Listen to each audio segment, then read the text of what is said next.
नाजरीन, जब से कोरोना वायरस आया है इसके खिलाफ तब से ये आवाज़ें उठ रही हैं। लोगों ने कहना शुरू कर दिया था कि ये महज एक प्रोपेगेंडा है और लोगों के ज़हनों में खौफ बिठाकर सिर्फ और सिर्फ पैसा बनाया जा रहा है। पाकिस्तानी डॉक्टर जो कि काफ़ी एक्सपर्ट हैं और काफ़ी मशहूर हैं, उनकी एक वीडियो सामने आई है जिसमें वो मुकम्मल तफसील से बताते हैं कि कोरोना वायरस किस तरह एक प्रोपेगेंडे के टूल के तौर पर इस्तेमाल किया गया और लोगों की जहन साजी की जा रही है। बार बार PCR टेस्ट करवाए जा रहे हैं और वो PCR टेस्ट हर बार ही पॉजिटिव आते हैं, हालांकि लोगों में अलामत ख़त्म हो चुकी होती हैं बीमारी की। डॉक्टर मोहम्मद अफजल ने खुद बताया कि हो सकता है मेरी वीडियोज़ डिलीट करवा दी जाएँ क्योंकि उन्होंने एक झूठ के कारोबार को बेनकाब कर दिया है। तो आइए उनकी वीडियो देखते हैं और समझने की कोशिश करते हैं।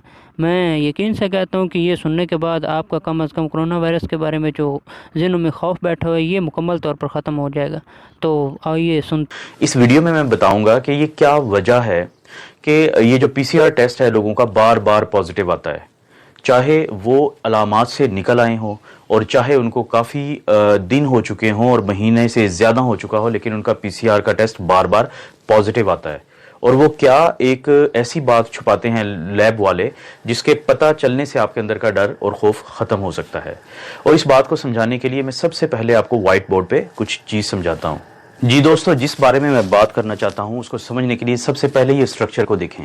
ये है कोरोना। इसकी ये जो बाहर रेड कलर की ये नज़र आ रही हैं, इसको हम कहते हैं स्पाइक प्रोटीन, और ये वही प्रोटीन है जिसकी मदद से ये हमारे जिस्म में दाखिल होता है।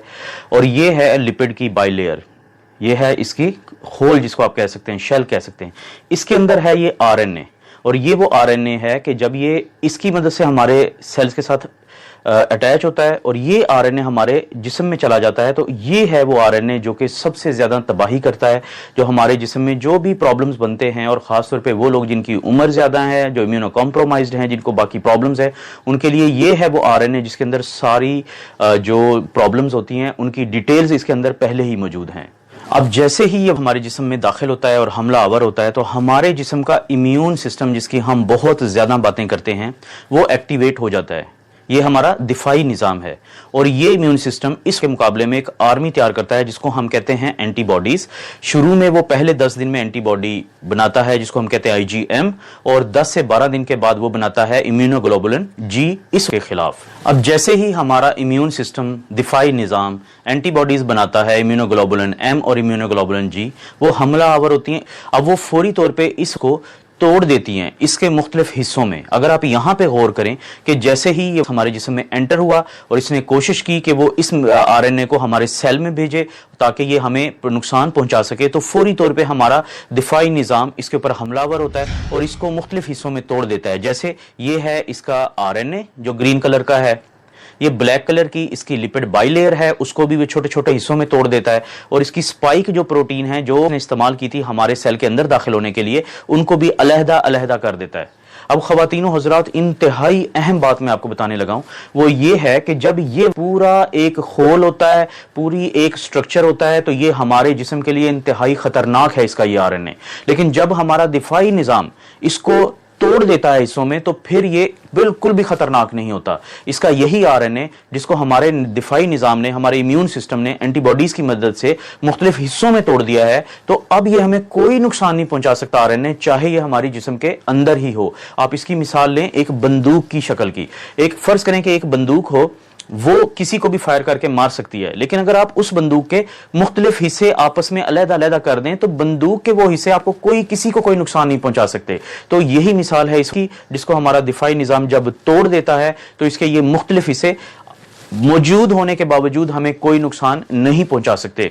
लेकिन यहां पे आता है लेबोरेटरीज का एक घिनौना किरदार, वो मैं आपको अब बताता हूं। जी दोस्तों, अब जब लेबोरेटरी वाले हमारा ये टेस्ट करते हैं जिसको हम कहते हैं RT-PCR या reverse transcriptase polymerase chain reaction, जो वो हमारे नाक या गले से वो स्वैब लेते हैं या स्वाबिंग करते हैं, तो वो जो टेस्ट है वो ये दोनों जो RNA है, चाहे तो ये के अंदर मौजूद हो या टुकड़ों की शक्ल में पड़ा हो हमारे जिस्म में और नाक के हिस्से में या गले के हिस्से में, वो उन दोनों को पॉजिटिव बताता है, वो दोनों को डिटेक्टेड बताता है। इस टेस्ट के अंदर ये सलाहियत ही नहीं है कि वो फर्क कर सके कि ये खतरनाक शक्ल में मौजूद RNA है या ये वो RNA है जो पड़ा भी रहे अगर 2 महीने तो जिस्म को इसका कोई नुकसान नहीं है। वो दोनों की रिपोर्ट देता है पॉजिटिव, वो दोनों की रिपोर्ट देता है डिटेक्टेड। जी दोस्तों, तो आपने देखा کہ اب آپ کو یہ پتہ چلا ہوگا کہ کیوں آپ کا PCR ٹیسٹ اس کے باوجود کہ آپ کی علامات ٹھیک ہو چکی ہیں اور بار بار پازیٹیو آ رہا ہے۔ اب میں لیبارٹری والوں کی بدنیتی کی بات صرف ایک خاص وجہ سے کر رہا ہوں۔ اگر آپ غور کریں کہ کسی ایک لیبارٹری کی یہ رپورٹ ہے PCR ڈیٹیکٹڈ کی، نیچے انگلش میں ایک ڈسکرپشن دی ہوئی ہے، اس کا اردو ترجمہ یہ ہے کہ اگر آپ کا یہ ٹیسٹ نیگیٹو آ چکا ہے تو یہ مت سمجھیں کہ وائرس آپ کے اندر نہیں ہے۔ اس کی یہ وجہ بھی ہو سکتی ہے کہ ہم نے ٹیسٹ پراپر نہ لیا ہو، آپ کا سویبنگ ٹھیک نہ کی ہو، ہماری کٹ کا بھی پرابلم ہو سکتا ہے، اور یہ بھی پرابلم ہو سکتا ہے کہ وائرس آپ کے نیچے بیٹھا ہو حصوں میں اور اوپر نہ بیٹھا ہو۔ اس کو میں انگلش میں کہوں گا فیئر انف۔ لیکن آپ نے کہیں پہ ایک جملہ یہ درج نہیں کیا کہ اگر یہ پازیٹیو آ گیا ہے تو اس کی بھی کوئی ایسی وجہ ہو سکتی ہے کہ آپ لوگ پریشان مت ہوں۔ انہوں نے وہ اس لیے نہیں کیا کہ وہ خوف کا کاروبار کر رہے ہیں۔ جتنا زیادہ آپ لوگ خوف زدہ رہیں گے اتنا زیادہ آپ یہ ٹیسٹ کروائیں گے، جتنے زیادہ آپ یہ ٹیسٹ کروائیں گے اتنی زیادہ ان کی تجوریاں بھریں گی۔ ابھی وہ اربوں پاکستانی روپیز کما چکے ہیں اس PCR ٹیسٹ کے اوپر۔ ان کو پتا ہے کہ جب تک لوگ خوف زدہ ہیں وہ اس کاروبار میں فائدے میں ہیں۔ تو عام لوگوں کے لیے پھر اس کا کیا حل ہے؟ یہ تو ایک پرابلم میں نے بتایا ہے، اس کا حل یہ ہے اگر آپ کو علامات ہیں اور آپ کا PCR پازیٹیو ہے تو آپ نے مکمل طور پہ ویسے ہی اپنا علاج کرنا ہے جیسے ڈاکٹرز آپ کو بتاتے ہیں۔ لیکن اگر آپ کی علامات ٹھیک ہو چکی ہیں تو اس چیز کے چانسز ہیں کہ یہ وائرس مر چکا ہے اور ٹکڑوں ٹکڑوں میں پڑا ہے، اور اگر آپ کا PCR پازیٹیو بھی آتا رہتا ہے علامات جانے کے باوجود تو آپ کو پریشان ہونے کی ضرورت نہیں ہے۔ اور جب یہ ایک دفعہ ٹکڑوں میں تبدیل ہو جاتا ہے تو اس کے بعد اس کے اندر یہ صلاحیت بھی ختم ہو جاتی ہے کہ یہ آپ سے کسی دوسرے کو لگ جائے۔ تو اپنی آئسولیشن کو آپ ریلیکس کر سکتے ہیں جب ایک دفعہ آپ علامات سے نکل آئیں۔ تو کیا اس کی کوئی سائنسی آپ کو بھی پروف مل سکتا ہے؟ جی، آپ اپنا اینٹی باڈی ٹیسٹ کروا سکتے ہیں۔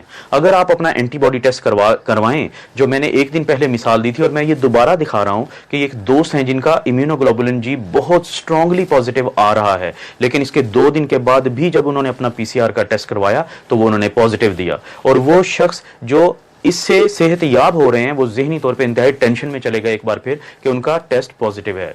دوستو، حقیقت ٹی وی کو سبسکرائب کرنا مت بھولیے، ویڈیو کو لائک کریں، شیئر کریں اور کمنٹ سیکشن میں اپنی رائے کا